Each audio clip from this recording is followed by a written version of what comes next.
En matemática, mis queridos hermanos y hermanas en Cristo, nosotros tenemos dos números muy importantes. El primer número que tenemos es el número 1.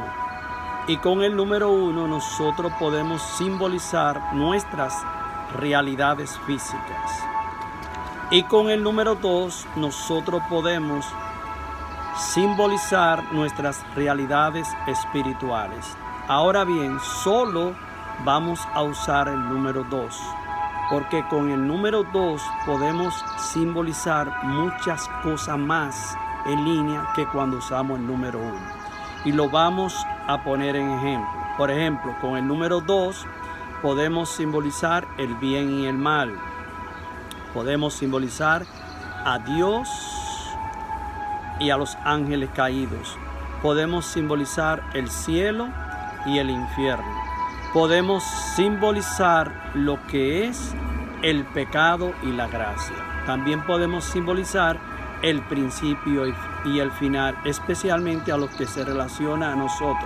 Nosotros nacemos, primer principio, pero también morimos. Y ahí tenemos el número 2 simbolizado. Ahora bien, ¿cuál debería de ser la parte más importante cuando hablamos desde la vida trascendental, desde Dios, con todas sus características que son muchísimas, de suma importancia? La parte más importante es que en la parte del final, que es cuando nosotros vamos a llegar a la consumación, nosotros deberíamos de tener mayor enfoque hacia la vida espiritual que a la vida física. Porque si nos quedamos solamente en el principio de nuestra vida como materia, nos quedaríamos en el número 1, entonces el número 2 no fuera tan importante. Y por eso es que he querido usar el número 2, porque es que nosotros tenemos un principio, nosotros nacemos y vamos a la misma vez a morir. Y aquí está la ecuación matemática perfecta. Entonces tenemos que prepararnos no solamente en la vida física, sino en la vida espiritual, porque tarde o temprano todos vamos a tener que comparecer delante de Dios. Y ahí nosotros vamos a recibir el premio de la vida eterna como un principio, o la vida eterna sin Dios, que es el segundo principio. Ahí tenemos el número 2 simbolizado. Y por eso es que por donde quiera que lo meditamos, el número 2, sea la antigua alianza, la nueva alianza, Antiguo Testamento, el Nuevo Testamento, la muerte, la vida, por donde quiera que nosotros simbolizamos el número 2, es un número muy importante, porque nos ayuda a nosotros a abrir un paréntesis, no solo para quedarnos en lo que es la ciencia del bien, sino más bien para también aprender la ciencia del mal, aunque parece un poquito contradictorio. Más sin embargo, cuando nosotros abrimos las Sagradas Escrituras, ahí nosotros podemos ver prefigurada lo que es la ciencia del bien y la ciencia del mal. Y vamos a abrir el libro de Génesis, en el capítulo 2, verso 17. Más del árbol de la ciencia del bien y del mal no comerás, porque el día que comieres de él morirás sin remedio. Palabra de Dios. Aquí ya está prefigurado lo que es la ciencia del mal y la ciencia del bien. Entonces es muy importante nosotros entender en este relato, donde hace referencia a Adán y a Eva, o sea, el primer pecado que cometieron contra Dios, un pecado de desobediencia, de transgresión, y por eso es que nosotros todos somos hijos de la maldición del pecado. Por eso es que cuando hablamos del pecado no podemos hablar solamente del pecado sin hablar de la gracia, porque entonces estaríamos excluyendo todo lo relacionado a lo que es la vida trascendental desde el eterno presente de Dios.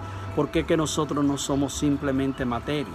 Si nosotros fuéramos materia, entonces solamente usáramos un número simbólico, el número 1, para simbolizarnos a nosotros mismos, simbolizar un solo final, simbolizar un solo principio, en fin, no tuviéramos más que un solo principio. Pero así como Dios es el principio y el final de todas las cosas, también nosotros estamos relacionados con ese Dios infinito, con ese Dios de misericordia y de amor, que nos ha llamado a nosotros para llenarnos todos los días de Él.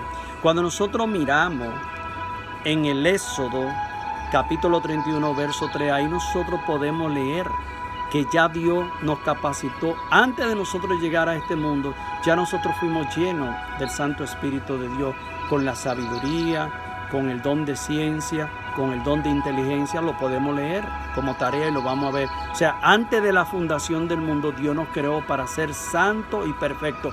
Y ya nos preparó, nos equipó. Antes de nosotros llegar en el primer principio, que fue nuestro nacimiento, y nuestra evolución, y nuestra vida física, ya nosotros ya fuimos capacitados. Ya vinimos con esas capacidades. Es decir, que todo ser, aunque no vaya a ningún templo a adorar a Dios ni que ore, el Espíritu de Dios reside en toda la creación del mundo, en toda la creación predilecta de Dios. En cada ser está presente el Espíritu de Dios con su gracia, con el don de inteligencia, el don de ciencia. Todo eso está en nosotros. Ahora bien, ¿pueden esos dones activarse? Sí, pueden activarse, pero se necesita el conocimiento, se necesita la formación. Así como una madre desde que tiene un niño lo alimenta, lo cuida, el niño va creciendo, la madre lo va enseñando a caminar, a bañarse, a vestirse, y el niño se forma. Así también en nuestra vida espiritual. Nosotros podemos llegar a tener una vida progresiva y exitosa en los caminos de Dios, pero necesitamos entrarnos en la palabra, necesitamos acercarnos, abrazar esta alianza que Dios nos ha ofrecido como el proyecto más hermoso en su Hijo Jesús. Meditemos, mis queridos hermanos, en este mensaje que hemos querido compartir sobre la vida trascendental desde el eterno presente, que es Dios, con todas sus características, todas sus hermosuras, que si hablamos en definiciones, comenzamos a hablar de las narraciones, de toda la grandeza y la belleza de Dios, duraríamos días y días y años, aún llegaríamos a morirnos y aún no llegamos a tocar ni la primera parte. Dios es bueno y Dios es fiel, y ya Dios nos llenó de su Santo Espíritu para nosotros vivir una vida exitosa, tanto en la vida física como en la vida espiritual. Muchas bendiciones.